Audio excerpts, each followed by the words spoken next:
Lagi pengen apa sekarang? Apa yang mau didapetin sama Amira saat ini? Apa ya? Pengen menikah.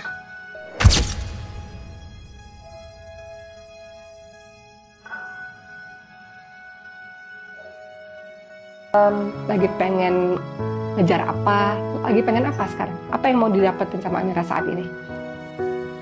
Kalau untuk bisnis, pastinya ya pengen supaya banyak yang lebih memperkerjakan lebih banyak orang lagi. Terus banyak ilmu-ilmu agama yang pengen Amira jalanin. Kayak Amira pengen bisa ngaji pengen banget. Tapi ya karena sekarang disibukkan sama dunia, kadang-kadang sibuk ada acara ini gitu-gitu, kadang-kadang susah untuk meluangkan waktu. Terus pengen apa ya? Pengen menikah.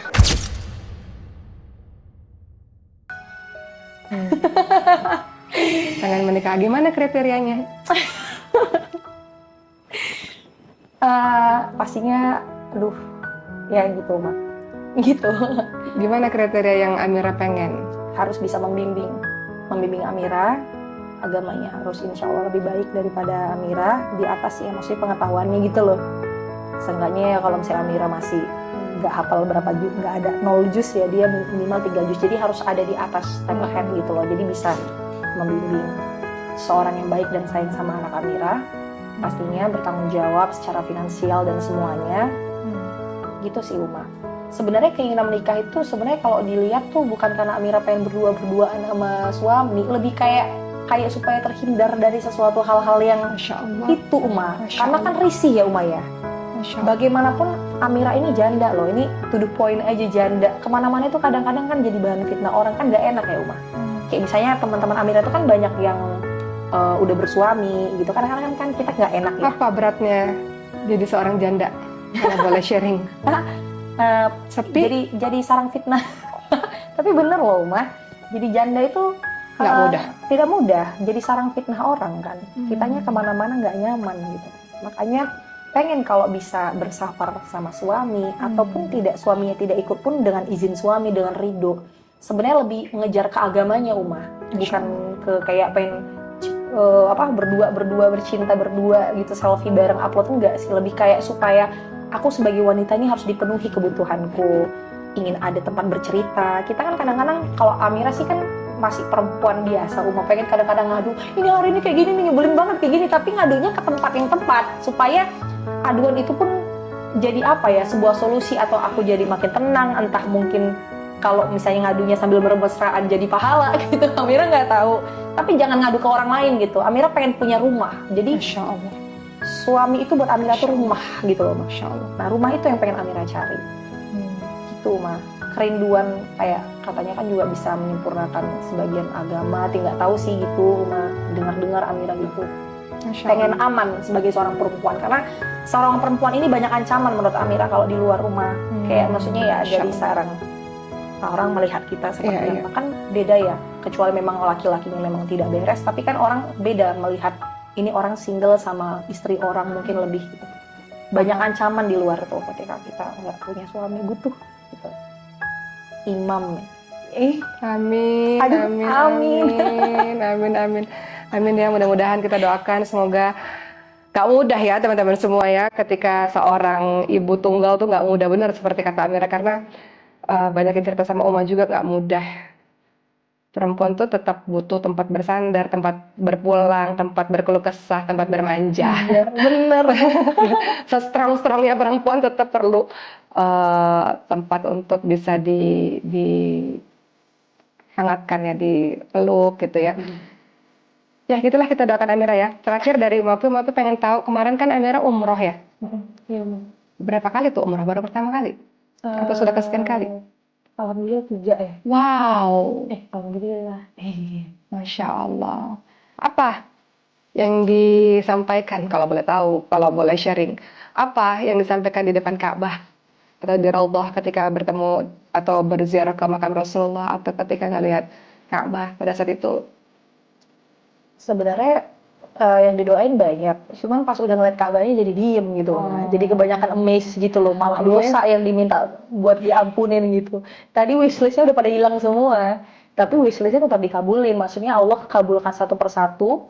Cuman yang pada saat lihat Ka'bah itu jadi lupa permintaannya, aku udah nggak di otak lagi, kayak udah amazed gitu, kayak Emes dan lebih banyak minta ampun. Iya, minta ampun aja deh, minta ampun gitu loh. Sama kalaupun doa-doa utamanya itu hajat-hajatnya paling kayak minta rezeki, terus minta diberi kesehatan. Cuman untuk detail-detailnya itu jadi lupa semua. Paling di sholat yang biasanya kayak lagi sholat di Masjidil Haram, tapi kalau untuk yang depan Ka'bahnya itu udah kelupaan duluan, kan sibuk paling baca buku di buku panduan. Ya, biasa gitu ya, ketika udah sampai di depan Ka'bah yang tadinya doanya banyak banget, yang ada ampun ya Allah, ampun. Iya, ampun ya Allah, takut nggak bisa lihat Ka'bah gitu kan, orang kan mikirnya gitu, takut aku ada dosa, takut diazab di sana. Soalnya kalau untuk orang-orang yang belum pernah umroh mikirnya kayak gitu, teman-teman Amira itu nggak mau umroh gara-gara takut diazab di sana. Ya, udah ketakutan luar diazab soalnya. Gitu. Apa arti Allah buat Amira? Segalanya. Allah segala tidak tertukar oleh apapun di hidup ini. Untuk Allah, karena Allah, diriku ini Insya Allah. seluruhnya. Aduh, nggak pernah lihat nangis ya Allah. Nggak pernah lihat Allah tapi nangis. Gimana ya rasanya? Kok bisa ya Uma ya? Oh gitu ya rasanya ya. Sayang banget aku, sumpah. Sayang banget sama Allah, nggak tahu. Nggak pernah aku. Kok bisa ya nangis? Sayang banget aku sama Allah. Udah lari ke sini ditolong lagi, udah lari bandel ke sini ditolong lagi.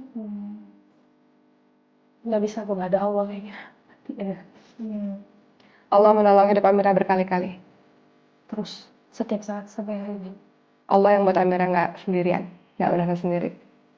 Allah Allah yang kasih arah jalan buat Amira. semenjak Amira masuk Islam, Amira nggak pernah ngerasain kesepian sama sekali. Nggak tahu kenapa kayak hati itu penuh aja. Meskipun lagi nggak ada teman, lagi nggak ada pasangan, lagi nggak ada siapapun di samping Amira, kayak ada yang ngisi. Kalau dulu itu nggak Amira dapetin, nggak tahu kenapa. Sekarang itu penuh aja gitu. Penuh, kayak hatinya itu penuh gitu. Jadi mau diisi sama orang, nggak perlu cari apa pelarian, kayak orang-orang kan kesepian. Jadi orang gue sepi gitu, nggak perlu, kayak nggak perlu aja. Insya Allah. Penuh aja hati. Oke, alhamdulillah. Alhamdulillah. Mudah-mudahan kisahnya Amira ini menginspirasi kita semua ya, teman-teman semua ya, bahwa dari Amira kita belajar banyak hal. Ya, bersyukur untuk teman-teman semua yang udah muslim sejak kecil, yang udah bisa belajar lebih awal dibandingkan dengan Amira. Ya, alhamdulillah, sehingga seharusnya ya yang udah lebih awal ini harusnya lebih expert harusnya. Tapi ternyata seorang mu'alaf seperti Amira berjuang luar biasa untuk mendapatkan Allah, untuk mengenal Allah sampai sekarang. Dan tadi Amira bilang setelah mengenal Allah jadi penuh aja gitu hatinya. Wah, luar biasa sih, Masya Allah ya. Kadang-kadang kita ngerasa sepi, kadang-kadang kita ngerasa sendiri, kadang-kadang kita ngerasa nggak punya siapa-siapa. Kita lupa bahwa ternyata Allah nggak pernah ninggalin kita, kita yang ninggalin Allah loh. Iya. Kita yang ninggalin Allah, Allah tuh nggak pernah ninggalin kita. Terus ngapain ngerasa sepi? Kamu sendiri yang ninggalin Allah. Allah selalu ada buat kita, kita yang pergi untuk ninggalin Allah. Ada satu ayat yang sebenarnya Oki juga banyak dosa, banyak salah sih Amira. Maksudnya banyak juga kekurangannya lah. Tapi ada satu ayat yang kalimatnya tuh gini, wala tahinu wala tahzanu wa antumul a'launa in kuntum mu'minin. Jangan kamu lemah, jangan kamu merasa sedih, sesungguhnya kamu ditinggikan derajatnya kalau kamu orang-orang beriman. Jadi orang-orang beriman itu dia nggak akan sedih berlama-lama, nggak akan ngerasa pedih, terluka atau sakit terlalu lama, karena dia tahu selalu ada Allah yang menjadikan dirinya sebagai tempat bersandar. Jadi kamu tuh nggak sendirian gitu. Jadi jangan ngerasa sedih, jangan ngerasa lemah, karena engkau derajatmu tinggi di hadapan Allah SWT kalau engkau orang-orang yang beriman. Ya, jadi nggak ada rasa sepi lagi untuk kalian semua kalau kalian punya Allah di hati kalian, insya Allah. Amira, makasih ya. Makasih banyak ya Uma. Makasih banyak ceritanya. Mudah-mudahan bermanfaat dan kita doakan Amira sukses bisnisnya, sukses keluarganya. Amin. Untuk ayah ibu yang masih ada di Medan ya, Papa Mama ya. Semoga selalu sehat ya, semoga selalu bangga lah melihat anak yang insya Allah berhati baik. Amin. Berhati baik ya. Ini sebenarnya Amira kayak gini karena ada didikan dari ayah juga nih sampai kayak gini nih karakternya. Iya dong. Iya yang akhirnya Amira bilang perempuan itu kan ini ya Uma, perempuan itu kan bahaya nih, perempuan itu kayak gini. Itu kan semuanya didikan dari ayah sebenarnya secara nggak langsung. Ketika Amira kecil, Amira remaja, gimana ayah protek Amira, itu yang buat Amira, tanpa Amira sadari, Amira punya pemikiran seperti ini karena protek dari ayah dulu itu ada di diri Amira. Iya ya. Iya. Iya, benar-benar yang tadi Amira bahas, iya juga ya, nyambung ya. Jadi Amira kayak ngerefleksi apa yang Didikan Papa ayah, ucapan tadi, kayak didikan nggak papa. boleh kayak gini. Iya, itu didikan iya. papa. Iya, Sebenarnya benar-benar. ada di diri Amira. Ya udah. Sehat-sehat selalu, anaknya sehat insya Allah. alhamdulillah, Dan Uma. kita doakan semoga Allah kirimkan imam ya. Amira bukan hanya sekedar butuh suami yang nemenin sehari-hari, tapi jauh lebih daripada itu, yaitu dia yang bisa membawa Amira menuju kepada Allah SWT insya Allah. Amin ya Allah. Oke, makasih udah nonton podcast kali ini. Kita akan bincang-bincang lagi dengan bintang tamu kita yang lain. Mudah-mudahan teman-teman bisa dapat pelajaran pada hari ini dari Amira. Istiqomah selalu. Dah, assalamualaikum.